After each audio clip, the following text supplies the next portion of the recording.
স্বৈরাচার রাজাকার মিলে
ব্যক্ত করছি আর কোন ফ্যাসিস্টের জন্ম বাংলাদেশের মাটিতে হবে না, বিএনপি হতে দেবে না, বিএনপি সেটা ঠেকাবে।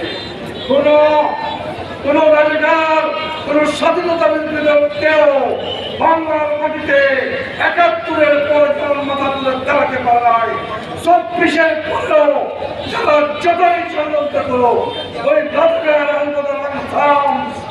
এবং স্বাধীনতা বিরোধীদেরকে আমরা মাথা তুলে দাঁড়াতে দেবেন না। সময় খুবই কম, কারণ আপনারা গতকালকেও শুনেছেন, আমি একটু আগেও বলেছি, ডক্টর মোহাম্মদ ইউনূস আজকে বর্তমান সরকারের প্রধান উপদেষ্টা, তিনি ফেব্রুয়ারি মাসে নির্বাচন ঘোষণা করেছেন। অতএব এই ফেব্রুয়ারি মাসে নির্বাচনের বিজয় হতে হলে আপনাদেরকে এখন থেকে কাজ শুরু করতে হবে।